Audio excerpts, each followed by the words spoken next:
नमस्कार दोस्तों, स्वागत है आपका टेक्निकल क्लास में। मैं हूं किशन चंद्र। दोस्तों, जैसे कि आप सभी जानते हैं कि इस वीडियो में हम आपके लिए क्या आते हैं स्पेस, डिफेंस और इंटरनेशनल खबरों से जुड़ी हुई जानकारी को। तो चलिए शुरू करते हैं। दोस्तों, यहाँ पे जो पहला अपडेट निकल के आ रहा है वो आ रहा है विंग कमांडर अभिनंदन को लेकर। जी हाँ, विंग कमांडर अभिनंदन का एयरफोर्स ने सुरक्षा कारणों के चलते कश्मीर से ट्रांसफर कर दिया है। वे श्रीनगर स्थित एयरबेस पर तैनात थे, लेकिन सुरक्षा कारणों से उनका ट्रांसफर कर दिया गया है। उन्हें पश्चिमी सेक्टर के महत्वपूर्ण एयरबेस पर तैनाती दी जाएगी। अभिनंदन पाकिस्तान के साथ हवाई जंग में उसके F-16 लड़ाकू विमान को मार गिराने और फिर उसकी पकड़ में आने के 2 दिन बाद स्वदेश लौटे थे। पुलवामा में 14 फरवरी को CRPF काफिले पर आतंकी हमले के बाद भारतीय वायुसेना ने पाकिस्तान के बालाकोट में जैश-ए-मोहम्मद के कैंप पर एयर स्ट्राइक की थी।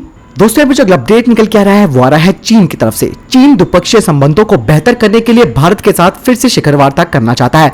चीन ने कहा कि वह वुहान बैठक की तर्ज पर भारत के साथ एक बार फिर शिखर वार्ता करने को तैयार है।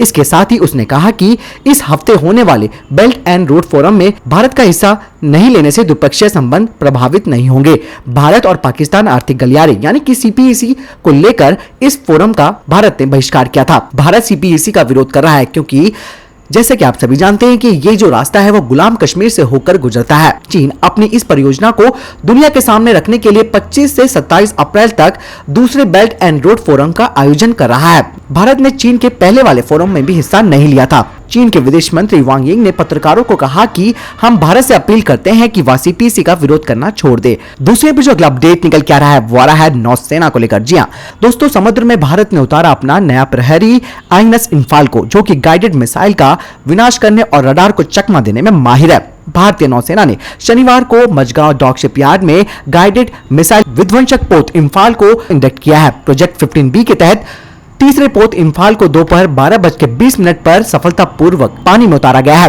दोस्तों, आपको बता दें कि इस वेसल का जो वजन है वो 3037 टन का है। दोस्तों, आपको बता दें कि प्रोजेक्ट 15B जहाजों में अत्याधुनिक और उन्नत तकनीक की सुविधा है। यह दुनिया की किसी भी अपनी तरह की श्रेणी की सर्वश्रेष्ठ वेसल में से एक है। इन जहाजों को भारतीय नौसेना के नौसेना डिजाइन निर्देशालय द्वारा स्वदेशी रूप से डिजाइन किया गया है। हर जहाज की लंबाई करीबन 163 मीटर है और बीम है 17.4 मीटर का। अगर इनका डिस्प्लेसमेंट की बात करें तो 7300 टन इनका विस्थापन है। दोस्तों, ये जो वेसल है वो 30 नॉट की गति से चल सकती है और इसको गति देने के लिए 4 गैस टरबाइन इसमें लगाए गए हैं। P-15B स्टेल्थ फीचर से भी लैस है। इसमें मल्टी रोल हेलीकॉप्टर्स को ले जाने और संचालित करने के लिए भी इसे इक्विप्ड किया गया है। इन जहाजों को अत्याधुनिक हथियारों और सेंसरों से इंटीग्रेटेड किया गया है। ये मल्टी फंक्शन सर्विलांस रेडार्स और वर्टिकली लॉन्च मिसाइल सिस्टम से भी ये लैस है।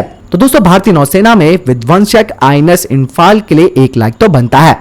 दोस्तों, यहाँ पे अगला अपडेट भी नेवी को लेकर आ रहा है। जी हाँ दोस्तों, आपको बता दें कि ब्रिटिश डिफेंस कॉन्ट्रैक्टर यानी कि BAE सिस्टम ने भारत को तीसरे विमान वाहक पोत के लिए क्वीन एलिजाबेथ श्रेणी के डिजाइन की पेशकश की है, जिसे भारत में बनाया जाएगा। BAE के एक बयान में कहा गया है कि BAE सिस्टम्स ने सफलतापूर्वक एलिजाबेथ क्लास की डिजाइन पर दूसरे देशों के विमान वाहक एयरक्राफ्ट कैरियर को बनाने की क्षमता हासिल कर ली है और इस बारे में वो भारत के साथ भी चर्चा कर रहा है। भारत के पास अभी वर्तमान में एक ही एयरक्राफ्ट कैरियर है जो कि 45,000 टन का है और वो है INS विक्रमादित्य, जो वास्तव में पूर्व सोवियत वाहक एडमिरल गॉर्शेव है। दोस्तों, आपको बताते हैं कि इस एयरक्राफ्ट कैरियर में कई समस्या है, खास करके इंजन से जुड़ी हुई और इस पर लगे हुए MiG-29K की जो विश्वसनीयता है वो भी इसका एक मुद्दा उठ रहा है। जैसे कि दोस्तों, आपको बताया कि INS विक्रांत जो कि 40,000 टन का होगा, ये भारत का पहला स्वदेशी एयरक्राफ्ट कैरियर होगा जो 2020 में समुद्र में उतारा जाना है। दोस्तों, आपको बता दें कि इस पोत पर भारी लागत और रूसी कॉन्ट्रैक्टरों के मटेरियल सप्लाई में आपूर्ति का विवाद चल रहा है। ऐसे में इस प्रोजेक्ट को देरी हो सकती है, लेकिन वहीं भारत तीसरा बड़ा एयरक्राफ्ट कैरियर भी चाहता है और BAE का तर्क है कि वह इस प्रोजेक्ट के लिए काबिल है। BAE का कहना है कि वह भारतीय नेवी की तमाम जरूरतों को पूरा करने में भी सक्षम है। BAE के प्रतिनिधि ने एक व्यापार शो में ऑस्ट्रेलिया के डिफेंस मैगजीन में एक बयान में कहा कि हम इंटीग्रेटेड फुली इलेक्ट्रिक प्रपोल्सन यानी कि IFEP जैसी सुविधा से एयरक्राफ्ट कैरियर को लैस करेंगे। साथ ही इसका विस्थापन 65,000 टन होगा और इसका निर्माण मेक इन इंडिया प्रोग्राम के तहत किया जा सकता है। उसमें भी जो अगला अपडेट निकल के आ रहा है वो भी भारतीय नौसेना को लेकर आ रहा है। जी हाँ दोस्तों, आपको बता दें कि भारत आखिरकार अपनी उपेक्षित नौसेना पर जोर दे रहा है और अपनी रक्षा परिसंपत्तियों को प्रोत्साहित कर रहा है। नौसेना की परियोजना 75I के लिए 6 घातक पनडुब्बियों के निर्माण के लिए 50,000 करोड़ का आवंटन तय किया गया है, जिसका उद्देश्य विभिन्न वाहक और परमाणु पनडुब्बियों के माध्यम से ट्रू ब्लू नेवी को स्थापित करना है। दोस्तों, ऐसा इसीलिए भी क्योंकि चीन अफ्रीका फिलीपींस में अपने हितों की रक्षा के लिए वहां पर एक त्रिकोण का विस्तार कर रहा है। भारत की लुक ईस्ट की नीति के तहत दक्षिण पूर्व एशिया के देशों के साथ बड़े पैमाने पर भारत आर्थिक और सामरिक संबंधों को विस्तार करना चाहता है। साथ ही भारत को यहाँ पर एक क्षेत्रीय शक्ति के रूप में भी अपने आप को स्थापित करना है और साथ ही इन इलाकों में चीन के प्रभाव को भी संतुलित करने का उद्देश्य भारत ने अपनी लुक ईस्ट की नीति के तहत बनाया है। साथ ही भारत आसियान देशों के अलावा जापान और ऑस्ट्रेलिया के साथ भी अपने आर्थिक और राजनीतिक संबंधों को मजबूत करेगा। दोस्तों आपको बता दें कि चीन ने महसूस किया था कि उसकी नौसेना घर से दूर अड्डों के बिना काम नहीं कर पाएगी और इसीलिए उसने श्रीलंका के हबनटोटा को लीज पर लिया। साथ ही पाकिस्तान के ग्वादर पोर्ट को भी उसने एक तरह से कब्जा लिया है। दोस्तों आपको बता दें कि भारत के पास इस वक्त आईएनएस विक्रमादित्य है जो कि भारत की ब्लू वाटर पॉलिसी की क्षमता को बढ़ाता है और वहीं स्वदेशी आईएनएस विक्रांत अब जल्दी नौसेना में शामिल हो जाएगा। ऐसा माना जा रहा है कि 2020 तक आईएनएस विक्रांत को शामिल कर लिया जाएगा।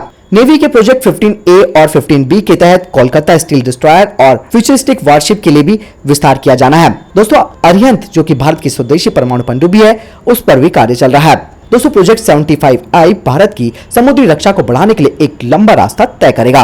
दोस्तों यदि आपका कोई वीडियो संबंधी कोई प्रश्न है, आपका कोई जवाब है, जरूर हमें कमेंट बॉक्स में लिख के बताएं। साथ ही दोस्तों चैनल को सब्सक्राइब करना ना भूलें और इस वीडियो को लाइक और डिसलाइक करना ना भूलें। धन्यवाद। जय हिंद, जय भारत। टेक्निकल को सब्सक्राइब करें और बेल आइकन दबाएं और हमारे वीडियोस की लेटेस्ट जानकारी पाएं।